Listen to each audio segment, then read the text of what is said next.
The pen made a sound like it was hungry when it touched the paper. The room smelled of seared steak and expensive cologne, the kind my father wore when he wanted to feel untouchable. My brother didn't look at me when he said it.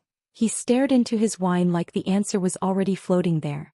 Since you're single, he smirked, sign your share of the 9.1 million trust to me. My name is Elena Wright. I'm 32. When did love turn into paperwork? And why did betrayal always arrive dressed as family? My mother stood before I could answer. She laughed, too loud, too rehearsed, and pushed a folder across the white tablecloth. Don't embarrass us, she said. You've already been cut off. Then she leaned close enough that I could smell her perfume and whispered, you don't own anything anymore. The mirror behind the bar caught my face, smaller somehow. Like it had stepped back from me. The notary paused. The room paused with her. Forks hovered. Someone's phone buzzed and died. Ma'am, she said softly, eyes on the pages, these signatures don't transfer what you think they do. No one breathed. Even the chair beside me felt like it was waiting. In that silence, something inside me settled. Not grief, not rage. Just clarity, cold and exact like glass. The silence didn't break. It thickened. My father cleared his throat, a small sound that used to mean dinner could start. Now it meant control slipping. What does that mean? He asked the notary, still smiling like this was a misunderstanding he could correct with volume. She adjusted her glasses. Paper whispered under her fingers. This document assigns beneficiary influence, not ownership, she said. Precise. And only under conditions that haven't been met. My brother finally looked at me. His smile faltered just a millimeter. That's not what our lawyer said. My mother tapped the table once. You're overcomplicating it. The notary shook her head. I'm obligated to explain before any signature is given. He turned to me. Miss Wright, signing this would activate a review clause. Full disclosure. Independent audit. And a 30-day freeze. Freeze. The word landed heavy like snow on a live wire. My mother's hand closed around my wrist. Her nails pressed through silk. Sign, she whispered. Not angry. Afraid. You don't need this. Across the room, the mirror caught my brother's reflection. His jaw tight, eyes calculating. He mouthed something to my father. I didn't need to hear it. I looked down at the pen. Then at the folder. Then at the space where my life had apparently already been decided. I smiled. Just barely. Could you explain that audit part again? I asked. The chair beside me creaked like it approved. The notary inhaled before answering as if bracing the room. A full forensic review of the trust, she said. Asset flow. Amendments. Authority. She paused. Including who benefited early. My father's smile finally collapsed. It didn't fall, it cracked, thin lines spreading from the corners of his mouth. That's unnecessary, my mother said too quickly. Her hand slid off my wrist, suddenly gentle. Elena doesn't even manage her own finances. I felt the tablecloth under my fingertips. Starched, expensive, hiding old stains. Actually, I said, voice steady, I do. My brother laughed. Came out wrong. You work in nonprofit compliance, he said. That's not finance. It's accountability, I replied. The mirror behind the bar reflected something new now. Not smaller. Sharper. The notary slid the folder closer to me but didn't let go. If you sign, she said, you gain standing. Legal access. You can request records. Challenge prior decisions. My father stood. The chair legs screamed against the floor. We are not doing this here.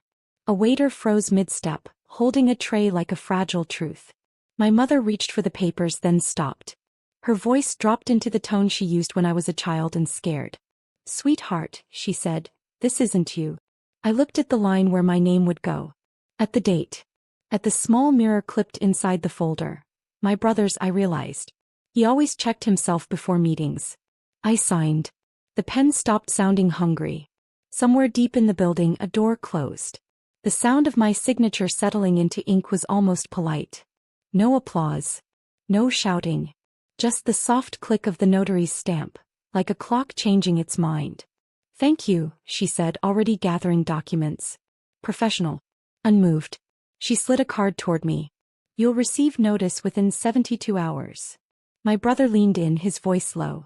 You just made this messy. Across the table, my father wouldn't look at me. He stared at the centerpiece, white lilies beginning to bruise at the edges. My mother smoothed her napkin again and again as if erasing fingerprints. Dinner resumed without asking permission. Forks scraped. Glasses clinked too loudly. Someone joked about the steak being overcooked. The room pretended nothing irreversible had happened. My phone vibrated once against my thigh. Unknown number. Trust review initiated. Please confirm receipt. I didn't answer. In the mirror behind the bar, my reflection didn't smile back. But it didn't shrink either. It stood. Waiting. As dessert arrived, my brother stood and tapped his glass. Family, he said, lifting his voice, is about unity. His eyes found mine. Hold. Careful. I folded the notary's card and slipped it into my purse.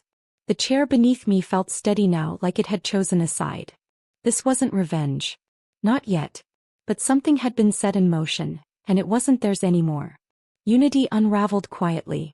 The next morning my apartment sounded different. Too still, like it was listening. I stood at the sink, staring at my reflection in the dark window, the city blinking behind me like it knew something I didn't. My phone buzzed again. Then again. This time a name. Lydia Chin, Trust Compliance Officer. Her voice was calm when I called back.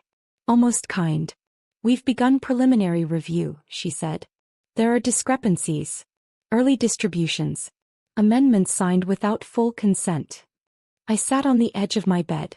The mattress dipped, remembering my weight. How early? I asked. There was a pause. Paper moving. Years.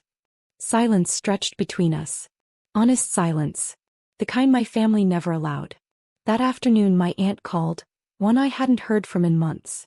Your mother's upset, she said carefully. Your brother says you're trying to take what isn't yours.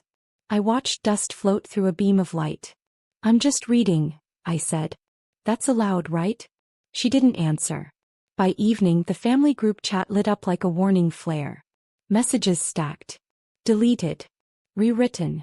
Someone sent a childhood photo. A decoy. Sentiment as leverage. Then my father's name appeared. Dad, we need to talk. Alone. The mirror in my hallway caught my face as I passed. Calm. Almost distant. I didn't respond. Not yet. They came to my apartment 3 days later, unannounced, like gravity returning. I didn't open the door right away. I stood barefoot on the cool tile, listening through the wood. My mother's breathing was uneven. My father's keys clicked together. Nervous habit. My brother said my name once, too casually. When I opened it, my mother reached for me, then stopped. You didn't have to do this, she said, eyes scanning the room, already counting what I owned. I didn't, I replied. We sat. The couch dipped under old dynamics. My brother stayed standing, arms crossed, blocking the window light. My father spoke to the floor. The audit is aggressive. Lydia Chen's email buzzed in my pocket like a second heartbeat. My mother leaned forward. If you withdraw, she said, soft as velvet, we can make you whole. Quietly. I looked at the mirror above the console table, crooked since move-in. I'd never fixed it. In it, my brother's reflection avoided mine. What does whole mean? I asked. My father finally met my eyes. Enough, he said. To stop this. The chair across from me shifted. Waiting. I thought of the lilies bruising at dinner. Of years moving money in silence. Of love used as a lever. I already am, I said. My phone vibrated. One line previewed on the screen. Preliminary findings attached. I didn't open the attachment while they were there. I let the phone rest face down on the table, vibrating once more before going still. The silence did the work for me. My brother broke first. You're enjoying this, he said. Not accusing. Measuring. I stood and walked to the window. Outside, traffic moved in obedient lines, red lights blinking like a system that worked because rules mattered.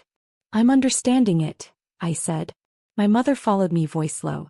Families handle things privately. I turned. So do trusts, I replied. Lydia's email waited. I could feel it. Like a sealed envelope humming. My father rose slowly. If this goes public. It won't, I said. Not unless someone forces it there. That landed. The mirror above the console caught us all now. 4 figures slightly misaligned. For the first time they looked like strangers rehearsing concern. When the door finally closed behind them, the apartment exhaled. I opened the attachment. Pages. Charts. Dates highlighted in yellow like quiet accusations. Transfers routed through shell accounts. My brother's signature. My father's approval. My mother's handwriting on an amendment I'd never seen. At the bottom, a note from Lydia. Next step requires beneficiary direction. I closed the file. Touched the mirror to straighten it. It didn't need adjusting anymore. I didn't answer Lydia right away. I made tea. Watched steam rise and disappear like urgency learning patience. The mirror across from the table held me steady, no longer asking who I was for. When I replied, it was one sentence. Proceed. The resolution came quietly. Funds rerouted back into the trust. Unauthorized amendments voided. A legal memo delivered to my brother's office, sealed and unemotional. No courtroom. No spectacle. Just consequences arranged neatly like books returned to their shelves. My father called once. Left a voicemail he didn't finish. My mother sent a message that began with "We did our best." I archived it. Not deleted. Archived things still exist. They just don't interrupt you anymore. Weeks later, a letter arrived. Heavy paper, official seal. My share restored. Plus interest. Lydia added a handwritten note at the bottom. Clarity changes everything. I stood in front of the mirror and finally fixed the tilt. It reflected a woman who hadn't taken anything back. She'd simply stopped giving it away. At the next family gathering, my chair was empty. No one asked why.